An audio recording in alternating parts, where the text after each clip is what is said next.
எல்லாருக்கும் வணக்கம். சோபகிருது வருடம் முடிஞ்சு போச்சு. இப்போ குரோதி வருடம் அப்படிங்கிறது பிறக்க போகுது.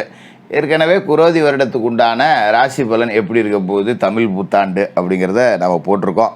சரி, இப்போ இந்த மாதம் இருக்கு இல்லையா, குரோதி வருடத்தோட சித்திரை மாதம், அதில் உங்களுக்கு எப்படி இருக்க போகுது, நம்ம நினச்சதெல்லாம் நடக்குமா? ஏன்னா வருஷத்தோட மாதம் அப்படிங்கிறது நல்லபடியாக இருந்தது அப்படின்னாலே நமக்கு ஒரு நேர்மறை ஆற்றல் அப்படிங்கிறது கிடைக்கும். அதனால் இந்த சித்திரை மாதத்துக்கு உண்டான ராசி பலனை பார்க்கணும். கிரகங்களோட ராஜா சூரியன், அவர் மேசத்தில் உச்சமடைஞ்சிருக்காரு.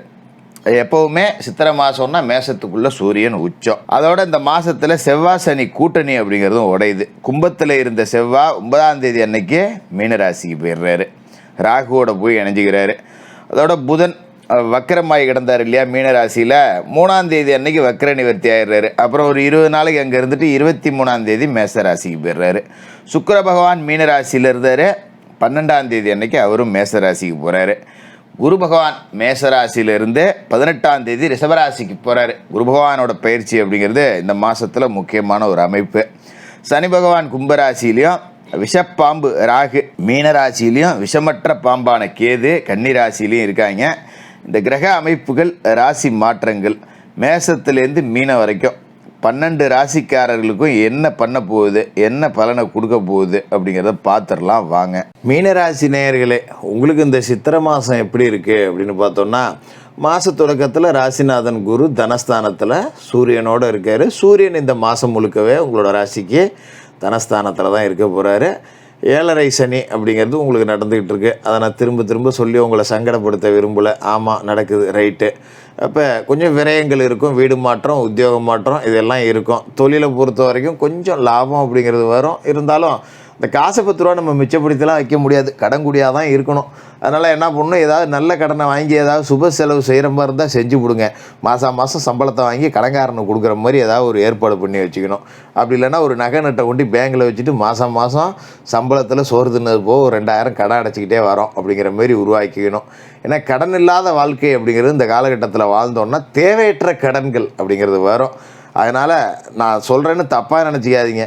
கடன் இல்லைன்னா கூட 10 ரூபா கடன் வாங்கி வச்சுக்கிங்க. அதுக்காக உங்களை போய் கந்து வட்டி வாங்கிட்டு அவமானப்பட்டு நிற்க சொல்ல, ஒரு அரசு சார்புள்ள வங்கிகளில் ஒரு கடனை வாங்கி வச்சுக்கிறது அப்படிங்கிறது நல்லது. அதை உருப்படியான ஒரு முதலீடாக மாற்றிங்க. மாதம் நம்ம அடைச்சிக்கலாம். எதுக்காக இதை சொல்கிறேன் அப்படின்னாக்கா, விரய சனி காலகட்டத்தில் சனி பகவான் செலவு கொடுப்பார், தனஸ்தானத்தில் இருக்கிற குரு பணத்தை கொடுப்பார். அப்போ இங்கிட்டு பணம் வருது, இங்கிட்டு செலவாகி போகுது, வரவும் செலவும் சமம் அப்படின்னு சொன்னோம் பார்த்தீங்களா. இதுக்கு மேலே சித்திரை 18 குரு பயிற்சி நடக்குது. குரு பகவான் 2ஆவது வீட்டிலேருந்து 3ஆவது வீட்டுக்கு போயிடுறாரு. இது 2ஆவது வீட்டை விட நல்ல இடமானு பார்த்தா இல்லை.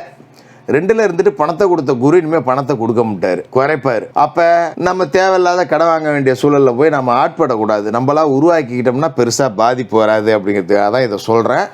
அதோட இந்த மாதத்தில் முதல் 8 நாளைக்கு பார்த்தீங்கன்னா செவ்வாய் சனி சேர்க்கைங்கிறது விரயத்தில் இருக்குது. இதுவும் நல்லதில்லை. சொத்து விரயம், வாங்கின சொத்தை விற்றுருப்பீங்க, ஏன்டா விற்றோன்னு வருத்தப்படுவீங்க பின்னால். பங்குனி மாதத்துலேயே கூட விற்றுருக்கலாம், இல்லை அதுக்கு முன்னாடி கூட விற்றுருக்கலாம். இந்த பங்குனி மாதத்தில் தான் மேக்ஸிமம் வாங்கின சொத்தை விற்றுருப்பீங்க, இல்லை ஒரு அக்ரிமெண்ட் போட்டு எழுதி கொடுத்துருப்பீங்க. என்னடா போடா, இருந்த சொத்து ஒன்று விரயமாகி போச்சு அப்படிங்கிற மாதிரி தான் இருக்கும். அது பெருசாக போனதை பற்றி பேசி பிரயோஜனம் கிடையாது. இப்போ கொஞ்சம் நம்ம நேரம் நல்லா இல்லைங்கிறதால திரும்ப சொத்து வாங்குறேன்னு போய் இறங்கிறாதீங்க. அடுத்த மாதத்துக்கு மேலே பேசிக்கோ. இந்த செவ்வாய் சனி சேர்க்கை அப்படிங்கிறது இந்த மாதம் முடியுது, பார்த்துக்கலாம் அதுக்கப்புறம் அப்படிங்கிறதோட விட்டுருங்க. அதுமாரி நீண்ட தூர பயணங்கள், அலைச்சல், வெட்டி அலைச்சல் அப்படிங்கிறது நிறையா இருக்கும். என்னடா இங்கேருந்து தூரம் வந்து ஒரு காரியமும் நடக்கலை, 2 நாள் அங்கேருந்து வேஸ்ட்டாக போச்சுரா அப்படின்னு நம்ம சலிச்சிக்கிற அளவுக்கு தான் இருக்கும். போகிற இடத்துல நல்ல தங்குற இடம் கிடைக்காது, நம்ம திங்கிற மாரி நல்ல சோறு கிடைக்காது. ஏதோ கிடைச்சதை தின்னுட்டு கிடைச்ச இடத்துல படுத்து தூங்கிட்டு எழுந்திரிச்சு வர வேண்டியதுதான் அப்படிங்கிற மாதிரி தான் ஓடும். அதனால் கூடுமான வரைக்கும் பயணத்தை தவிர்த்துருங்க. பயணங்கள் அப்படிங்கிறதே நமக்கு தேவையில்லை இந்த மாதத்தில். ரொம்ப தவிர்க்க முடியாத பயணம் அப்படின்னா இரவு நேரத்தில் பயணிக்காமல் அப்படியே பகல் நேரத்தில் பயணம் செய்யுங்க. துணைக்கு ஒரு நபரை வச்சுக்கிங்க. உணவுகள் அப்படிங்கிறது வீட்டிலேருந்தே எடுத்துகிட்டு போயிடுங்க.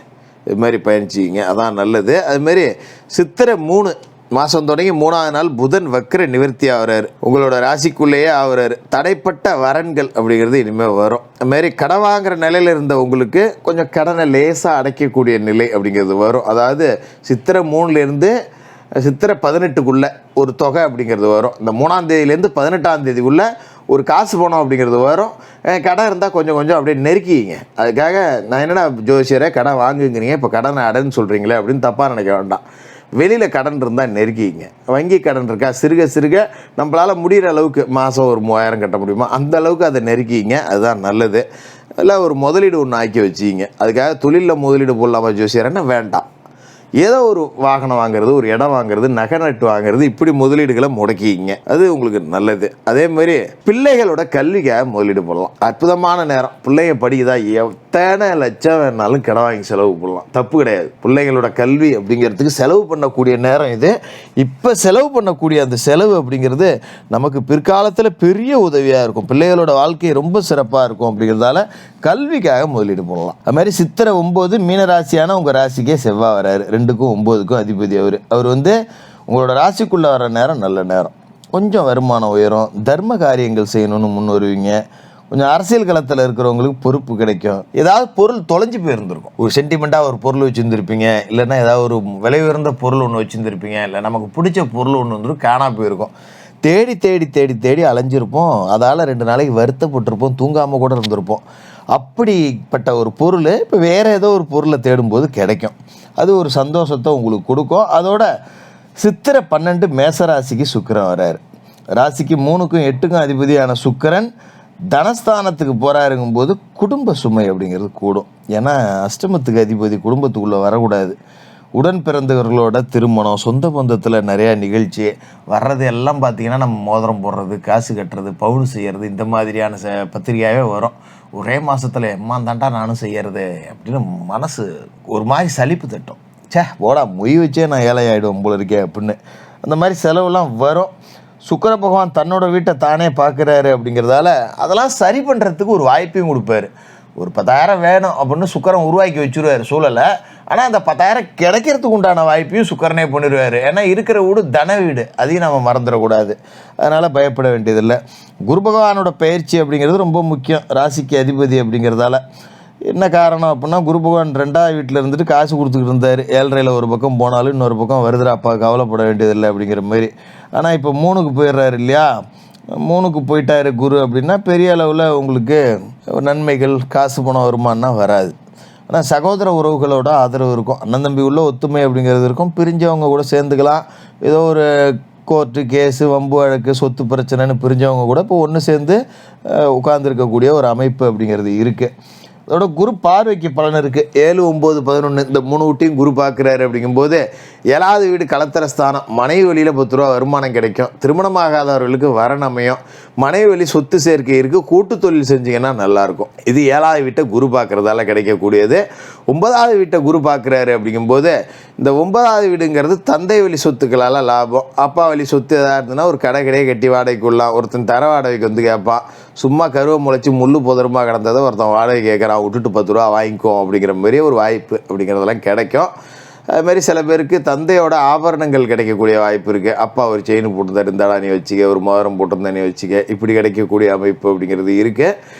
11வது வீட்டை குரு பார்க்குறாரு மகர ராசியை. லாபஸ்தானத்துலேயும் குரு பார்வை விழுது. அப்படிங்கும்போது ஏதோ இந்த தனஸ்தானத்தில் இருந்து 10 ரூபா கொடுத்ததை இப்போ லாபத்தை பார்த்து ஒரு 5 ரூபாயாவது கொடுப்பாரு. அதனால் மொத்தமாக இந்த மாதத்தில் விரயசனி இருக்குது. செலவு தான் ஆகணும் இல்லை, சமாளிக்கக்கூடிய அளவுக்கு வரவும் இருக்கும். எது வந்தாலும் பார்த்துக்கலாம், நான் ஒன்றும் பெருசாக வீழ்ந்து போகல, சமாளிச்சுருவேன் அப்படிங்கிற அளவுக்கு நிலைமை அப்படிங்கிறது மோசமாலாம் போயிடாது. பயப்பட வேண்டியதில்லை. தினமும் குளிச்சு முழுவிட்டு விநாயகர் பெருமான் வழிபாடு செய்யுங்க. வருஷம் தொடங்குற அன்னைக்கு, மாத பிறப்பு அன்னைக்கு விடிய காலில் எழுந்திரிச்சு குளிச்சு முழுவிட்டு சூரிய நமஸ்காரம் பண்ணுங்கள். குலதெய்வ கோயிலுக்கு போய் பிரார்த்தனை பண்ணுங்கள். குலதெய்வம் தெரியாதவங்க ஏதோ ஒரு பக்கத்தில் இருக்கிற ஆலயத்துக்கு போய் பிரார்த்தனை செய்யலாம். ஏழைகளுக்கு அன்னதானம் பண்ணணும். சனிக்கிழமையில் சனி பகவானுக்கு தீபம் ஏற்றி மாற்றுத்திறனாளிகளுக்கு உங்களால் முடிஞ்ச உதவிகளை செய்யுங்க. இந்த சித்திரை மாதம் நல்ல மாதமாக இருக்கும். மீனராசிக்காரர்களுக்கு வாழ்த்துக்கள்.